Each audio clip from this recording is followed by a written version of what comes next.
Officer Wheeler was out on his patrol when he saw an orange glow coming from a quarry near Tuttle Hill in Elmwood, Wisconsin.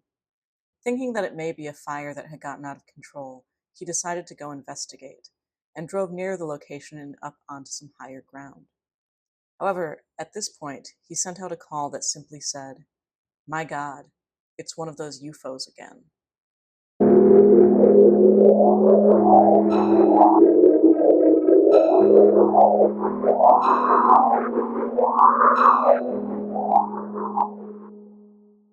Well, good evening, ladies and gentlemen. I'm just another tinfoil hat. Welcome to my show. Today, we are going to be discussing the absolutely fascinating case of the infamous Elmwood UFO. Before we begin, I'm going to offer this disclaimer. I have offered this disclaimer before. And again, I'm using it here because the term UFO is going to come up like countless times. I know it's pronounced UFO. I know it stands for Identified Flying Object. I know it's an acronym, not an actual word. And I know that currently now it has been changed to UAP. However, I really like that pronunciation because, well, it's kind of a double-edged reason. The first, I'm a major Keelian, and John Keel pronounced UFO, UFO, if you listen back to any of his recordings. So, yes, I'm kind of a dork about that. But the other thing is, the term UFO, or even now UAP, these are both acronyms for something that is unidentified and aerial, or in the sky or flying. And in a weird sense, I kind of have a problem with that because these are simply anomalies. The fact that they happen to be in the sky makes them really no different than an anomaly that happens to be in a house or in the woods or whatever. And so to me, to state it as UFO is something more evocative of, I don't know, again, kind of this retro mid-century mystery, which that's the era that I really love researching. So, instead of something that stands for something which the phenomena isn't really anyway. So that's my reasoning behind it. That's why I like the term UFO. And yes, I know better and decide against it. So with that long and kind of wandering explanation out of the way, let's get to the case. Now, this case begins in the very early morning hours of Monday, April 7th, 1975, and involves Officer George Wheeler of Elmwood, Wisconsin. Now, Wheeler had served as a combat pilot in World War II, and at the time of the incident, he had been on the force in Pierce County for 20 years, after 10 years as a New York Highway Patrol officer. Wheeler was in his squad car just outside of Elmwood at 1:45 in the morning when he saw a huge, fiery object in the sky. He told the papers that his first thought was that it was a plane about to, quote, crash and wipe out the town of Elmwood. He immediately stopped his squad car and dove for cover in a nearby ditch, and after waiting for a moment, no crash ensued, decided to look up, and the fiery object was gone. Confused by this turn of events, Wheeler drove to higher ground and spotted, presumably, the same something in the sky. However, now pretty sure that this was something much weirder than a plane about to crash, he now saw that the object was, in fact, this bright orange cigar-shaped object, which was emitting blue flames or lights out of one end. It passed overhead and disappeared in about 3 seconds. Wheeler then drove to the top of Tuttle Hill to get a better view to see if he could still see this object. There, all he claimed he could see was this terrible orange glare from what he believed was this same orange object, about 5 miles away. By this point, Wheeler was so frightened that he said he felt paralyzed. He claimed that it hovered for about 15 seconds and then launched off in the direction of Ellsworth. He claimed that it was performing these, very quick angular maneuvers at ridiculously high rates of speed. Now, Wheeler was not the only witness to see something strange in the sky those dark, early morning hours. Rural Elmwoodians Nancy Theis and the Kohler family, as well as deputies sent to investigate the numerous reports coming in from Elmwood, Ellsworth, and the Maiden Rock communities, claimed to see up to 4 strange objects in the sky, 3 smaller objects, and then a larger object similar to that which Wheeler had described. In all reports, the objects were totally soundless. One woman from Plum City, a Mrs. Gibson, claimed that this was old news. She and her neighbors had been seeing such disturbances for about 3 weeks. Another notable account came in Monday night when a man called authorities to report an object which he described as a felt-tip pen with lights underneath. Wheeler claimed that this sighting changed his life. In a later newspaper article from October of 1975, he stated, "I'm dying to get another chance at seeing one." He had put field glasses and 2 cameras in his squad car, one specifically for night photography, and just knew that next time he was going to be ready. If only things worked out that well, in people who research the paranormal anomalies, UFOs, whatever you want to call it. Um, as you may have guessed, this was not the case. There was absolutely a next time, but George Wheeler was not exactly what you would call prepared. April 22nd, 1976. George Wheeler was yet again on patrol around 11 p.m. when he spotted an orange glow at the top of Tuttle Hill. Believing that it was a fire, Officer Wheeler drove out to Tuttle Hill to investigate. Instead, he saw what he described as a silver object hovering between a limestone quarry and a nearby farmhouse, about 500 feet away and 100 feet off the ground. The silver object had 6 bluish-white lights and portholes on the side, and he could see shadows through the portholes as though someone was moving inside of the craft. Also on the object was what he described as a panel, which had a revolving turbine-like apparatus. He described legs coming from the bottom of the object as well as a hose-like thing, which descended into some nearby trees. He claimed that the top of the craft glowed orange-white and was so brilliant that he couldn't look at it. He said that it looked like he was staring at the sun when he tried to look at it. He radioed the sheriff's department and said, "My God, it's one of those UFOs again." He began describing what he was seeing. He felt as though this part of the sighting lasted for about 45 seconds when the object began to ascend quickly into the sky at like a very high rate of speed, emitting a whooshing noise and a blue flash. At this point, his car, the lights, radio, everything went dead, and Wheeler remembered nothing else until someone was asking him if he needed help. That someone was David Moots, a dairy farmer who had just dropped off the babysitter at her home a few minutes before. He noticed the dark squad car sitting at the top of the hill blocking the lane, with Officer Wheeler struggling to get out of the vehicle. Moots thought it looked like something was wrong with him, like he was dazed or something, and asked what had happened. Wheeler responded that he'd been hit. Moots asked by a car, and Wheeler responded, "No, one of those UFOs." Police Chief Gene Helmer said that he had been at home monitoring the police scanner when he heard Wheeler's report. He listened as Wheeler described the sight when suddenly the radio went totally dead. Both Helmer and the sheriff's department tried to radio Wheeler back, but he didn't respond. Right as Helmer decided to go and find the officer, Wheeler came back over the radio and stated simply, "Get somebody up here. I've been hit." Now, Tuttle Hill was only about a quarter mile away from Helmer's house, so he arrived at the scene quickly and found Officer Wheeler more frightened than he had ever seen a person. He said that he had known Wheeler for years and had seen him in all sorts of trying situations, and this was the most upset that he had ever seen him. Moots was trying to calm Wheeler down. A short time later, Mrs. Wheeler showed up. She had been listening to the police scanner as well, and Officer Wheeler was taken home. Chief Helmer questioned him, taking down all the details of the experience, and the family doctor, Frank Springer, was called. He administered a sedative to Wheeler. However, it was around 1 a.m. when Mrs. Wheeler called him back to say that George was still extremely upset. George Wheeler was then taken to the hospital where he stayed for 3 days, was released, and then went back for a stay of 11 days because of a recent and sudden onset of continual severe headaches and nightmares. Now, we'll return to that in a bit. In addition to this, sometime after the experience, Wheeler claimed to have no recollection of the details of the event. This report and all reports of the occurrence relies on his initial statements to Chief Helmer as well as his sketch of the sighting.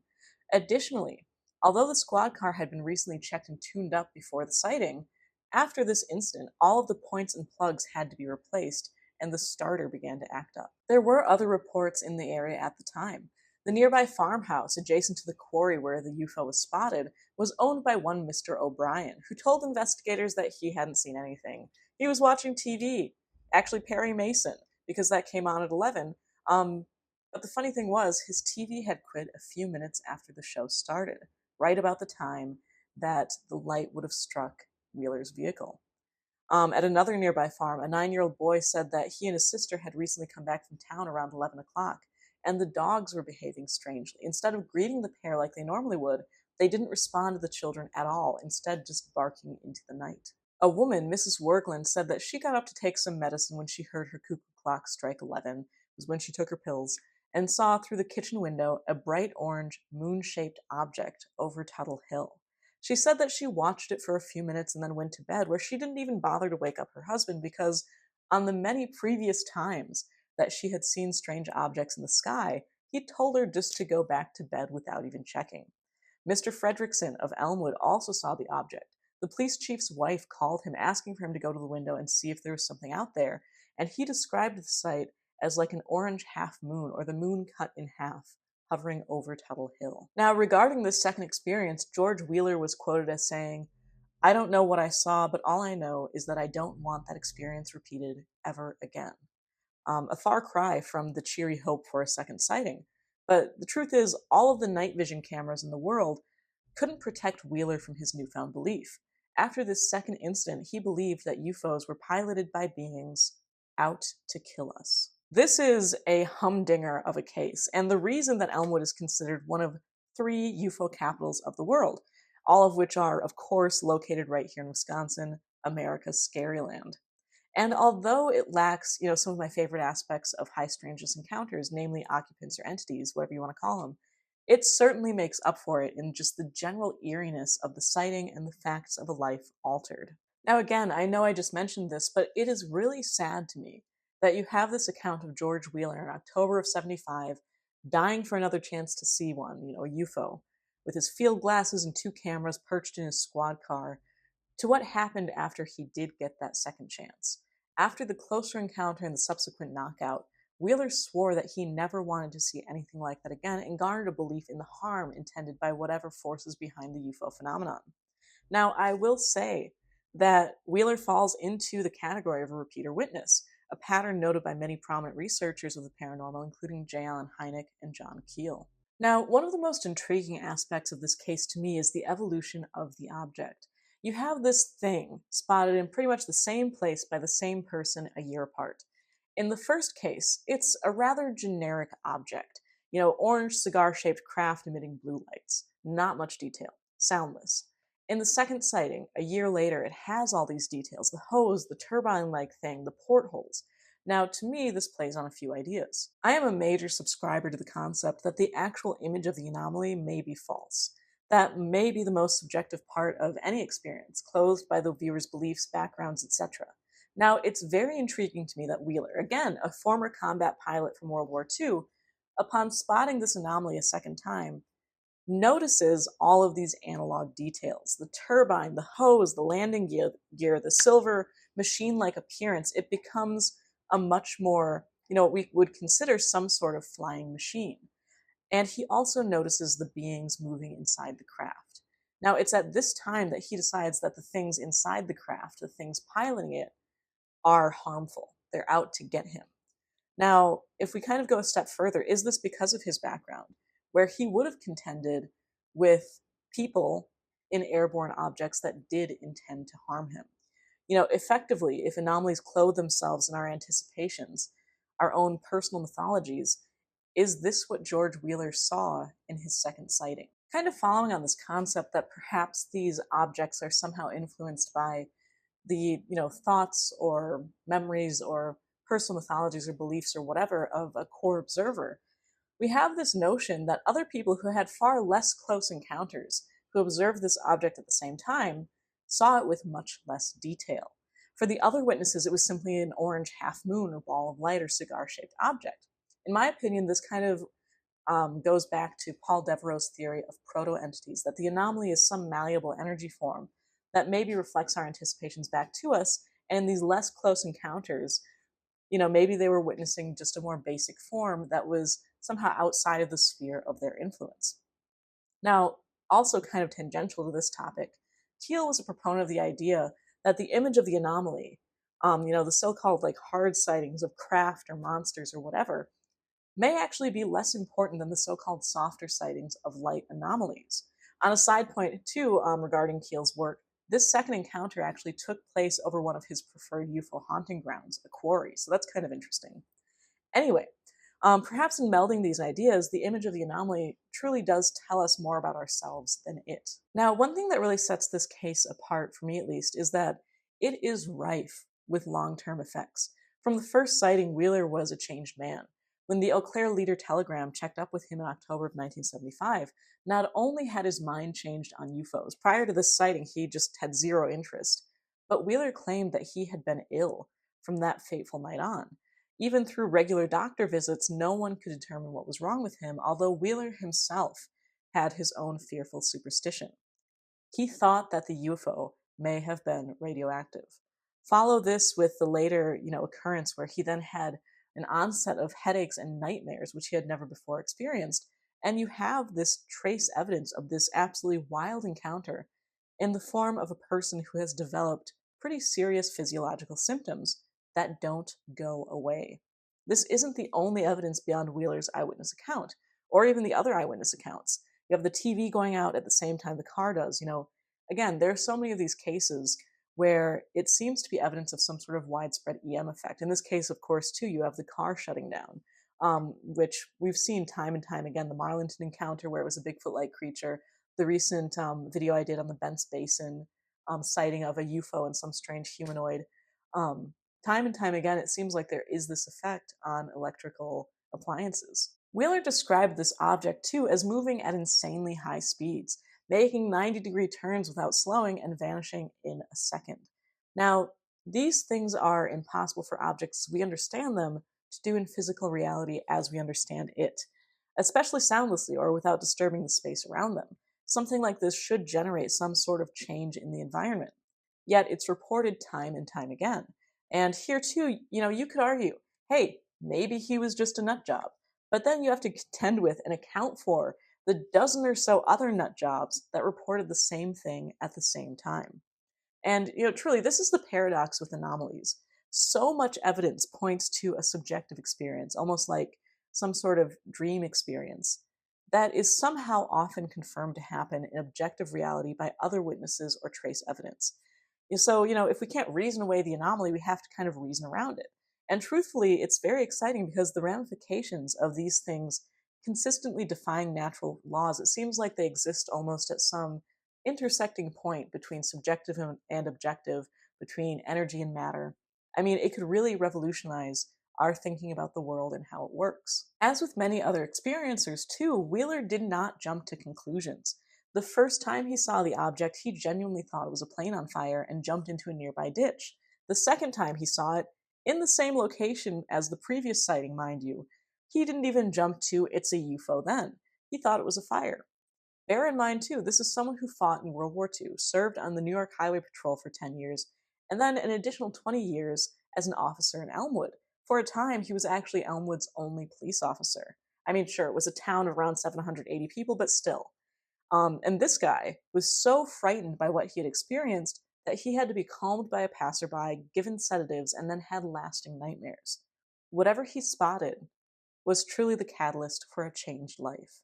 And that to me is the crux of the importance of any sort of anomaly, is that you have these people experiencing things that they can't explain and having to live with that for the rest of their lives.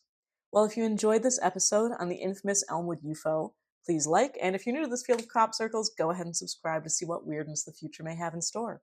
Till then, you can keep up with me on my free blog at patreon.com/justanothertinfoilhat.